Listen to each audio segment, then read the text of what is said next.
Neo skin ఇక్కడ అన్ని రకాల స్కిన్, హెయిర్ మరియు లేజర్ ట్రీట్మెంట్ లభిస్తాయి. మీ అపాయింట్మెంట్ కోసం వెంటనే కాల్ చేయండి.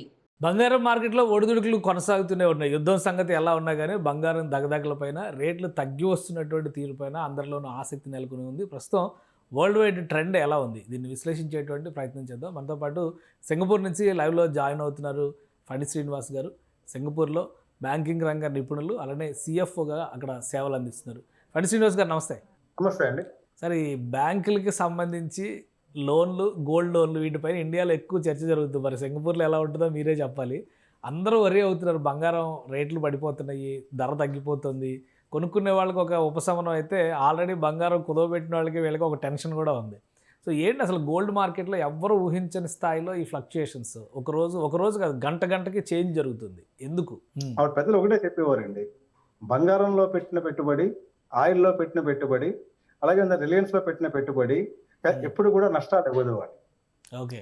The same trend was going on. ఇప్పుడు మనం బంగారం గురించి మాట్లాడుకుంటున్నాం కాబట్టి మిగిలిన ఆయిల్ ప్లస్ అదర్ షేర్లు పక్కన పెట్టేస్తే ఈ బంగారం ఎప్పుడూ కూడా ఎవరికి మీరు పెట్టుబడి పెట్టే వాళ్ళకి ఎప్పుడూ కూడా ఇక బంగారం భారతదేశంలో పెట్టిన వాళ్ళకి ఎప్పుడు కూడా దాని వలన నష్టం రాలేదు. ఓకే. మీరు 1965 సుమారుగా మనం 2025-6లో ఉన్నాము. ఒక 60 సంవత్సరాల క్రితం చూసుకుంటే 10 గ్రాముల బంగారం ₹70 ఉండేదండి. ₹70. 10 గ్రాముల బంగారం ₹70 ఉండేది. 70-72 ఓకే సుమారుగా అంచనా. మీకు అదే 60 సంవత్సరాల్లో ఈ రోజు 1,30,000, 1,40,000, 1,50,000 ఆ! బంగారం మీద పెట్టుబడి పెట్టిన వాళ్ళకి ఎప్పుడూ నష్టం లేదు. ఈ రేట్లు కిందికి పైకి అనేది అది వోల్టాలిటీ ఉంటుంది అంతవరకు. ఆ వోల్టాలిటీకి మన భారతదేశంలో రేట్లు పట్టడానికి, రేట్లు పెరగడానికి ఈ రోజు అనుకుంటే కనుక మిగతా ప్రపంచంలో ఆ బంగారం రేటు ఎంత తగ్గిందో రేటు మన భారతదేశంలో అంత తగ్గలేదండి. ఓకే. కానీ అంటే ఒకటి, ఇప్పుడు జనవరి, ఫిబ్రవరి మాసాల్లో పెద్దగా ఏమి యుద్ధాలు గానీ, అనిశ్చితి గానీ ఏమి లేదు. కానీ ఆ టైంలో దాదాపు 2,00,000కి వెళ్ళిపోయింది గోల్డ్. ఇప్పుడు యుద్ధాలు జరుగుతున్నటువంటి సమయంలో కూడా 1,40,000, 1,45,000 పడిపోయింది. అంటే గోల్డ్ ఇంకా పెరిగిపోద్ది అనేటువంటి ఉద్దేశంతో చాలామంది గోల్డ్‌ని ఒక ఇన్వెస్ట్మెంట్‌గా ఫీల్ అయ్యి కొన్నారు. కొన్నవాళ్ళు కూడా ఉన్నారు. సో దాంతో పడిపోయింది కాబట్టి నష్టం అనేటువంటి భయం వాళ్ళలో ఉండొచ్చు. అలానే ఇంత ఫాస్ట్‌గా ఎందుకు పడిపోతుంది అనే సందేహం మామూలు సామాన్య ప్రజల్లో ఉండొచ్చు. 1,00,000 వరకు వచ్చేస్తదంట, అప్పుడు కొనుక్కుందాం అనే ఆశ మరికొంతమందిలో ఉండొచ్చు. సో ఇంత గ్రాడ్యువల్ చేంజెస్, అంటే గతంలో మీరు చెప్పినట్టుగా 60 ఏళ్ల క్రితం ₹70 అనేది చాలా గ్రాడ్యువల్‌గా పెరుగుతూ వచ్చింది. కానీ లాస్ట్ 1 ఇయర్‌లో మాత్రం 70,000, 80,000 నుంచి నేరుగా 1,60,000, 1,70,000కి వెళ్ళిపోయింది. ఇంత ఫాస్ట్ చేంజింగ్ సినారియోస్ అనేవి కొంత ఆందోళన కలిగిస్తున్నాయి. దీని వెనక ఏదన్నా ఉందా అనేటువంటి భయం కూడా కలిగిస్తున్నాయి. అవునా కాదా? అంటే ఒకటండి, ఎప్పుడైనా సరే ప్రపంచవ్యాప్తంగా యుద్ధాలు ఇటువంటి పరిస్థితులు జరిగినప్పుడు బంగారం రేటు పెరుగుతూ ఉంటుంది.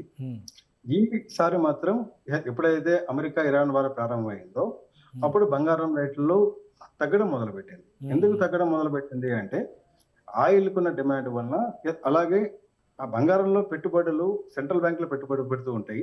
చాలా సెంట్రల్ బ్యాంకులు బంగారం కొనుక్కుని బంగారం పెట్టుబడి పెట్టుకున్నాయి. ఎందుకంటే ఆ రోజుల్లో సుమారుగా 10 సంవత్సరాల క్రితం డాలర్ మీద అమెరికా ఎకానమీ మీద ప్రపంచానికి కొంత నమ్మకం లేదు కాబట్టి పెట్టుబడులు ఎక్కువ వరకు కూడా ఈవెన్ గోల్డ్ వైపు మారింది. కానీ ఎప్పుడైతే వార్ స్టార్ట్ అయిందో మళ్ళా మొత్తం ప్రపంచం డాలర్ వైపు చూడడం జరుగుతుంది.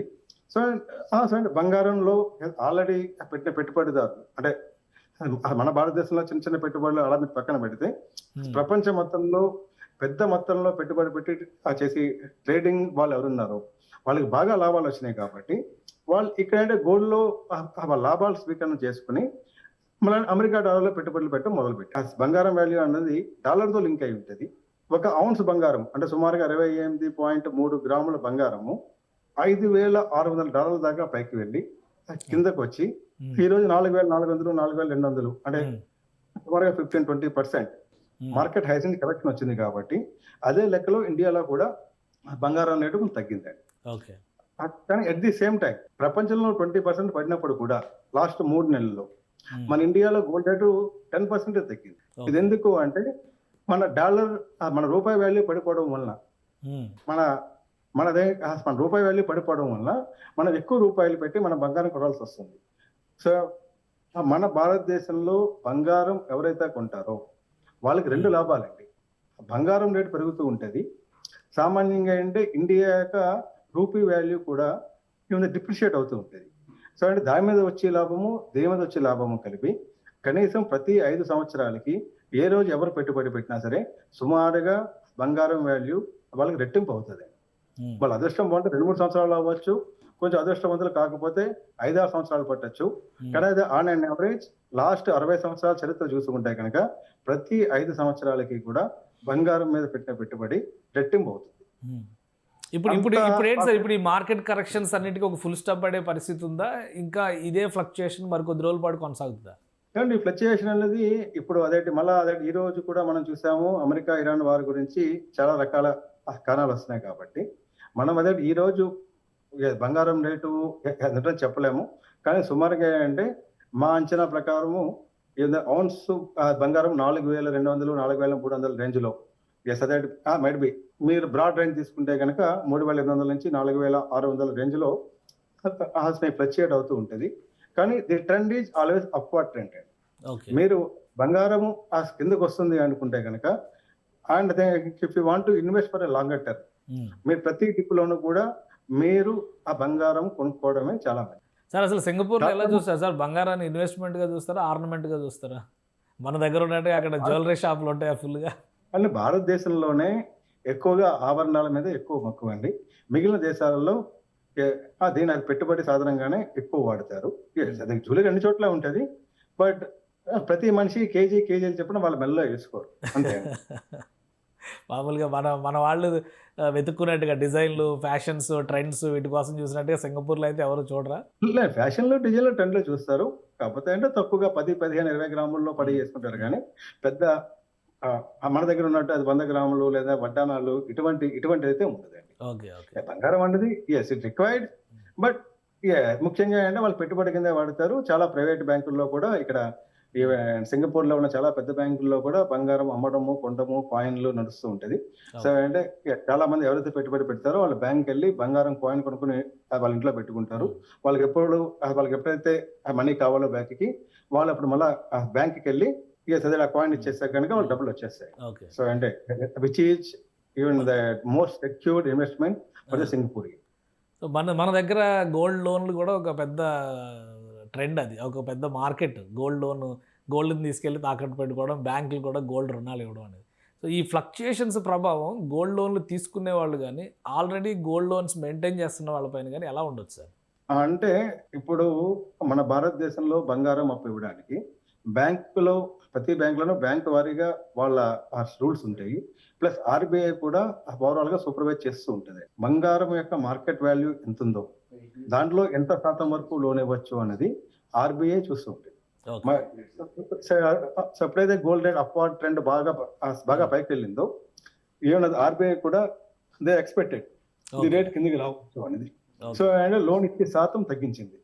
సో ఈ ట్రెండ్ వల్ల 10,000 అప్పు తీసుకున్న వాళ్ళకి బంగారం రేటు బాగా పడిపోతే కనుక 1,000-2,000 రూపాయలు కట్టమనొచ్చు బ్యాంకు వాళ్ళు. ఇటువంటి చిన్న పెద్దగా ఉంటాయి. కానీ పెద్ద ఆల్రెడీ అప్పు తీసుకున్న వాళ్ళకి పెద్ద భయపడాల్సిన అవసరం లేదు. Already the central bank has taken what are the precautionary measures. Okay అంటే ఇంకా రిజర్వ్ బ్యాంక్ తీసుకునేటువంటి చర్యల్లో కానీ ఈ గోల్డ్ను, ముఖ్యంగా గోల్డ్ను ఒక ఇన్వెస్ట్మెంట్గా చూసే విషయంలో కానీ ఏమైనా భవిష్యత్తులో ఈ రేట్లు పడిపోవడం వలన సమస్య పెరిగేటువంటి అవకాశం ఉంటుందా?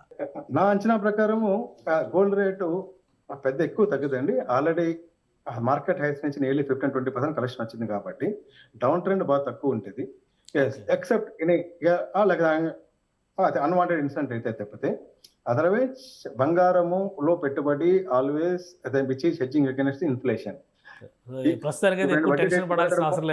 ఎప్పుడైనా వడ్డీ రేట్లు పెరగడము, ఆయిల్ రేట్లు పెరగడము, వడ్డీ రేట్లు పెరగడం వల్ల ద్రవ్యోల్బణం పెరిగే అవకాశం ఉంది. కాబట్టి gold is going to give sufficient returns.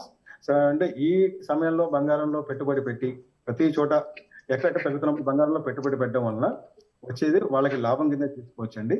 తర్వాత ఆల్వేస్ బంగారంలో పెట్టుబడి అన్నది ఒక అదర్ అసెట్ క్లాస్.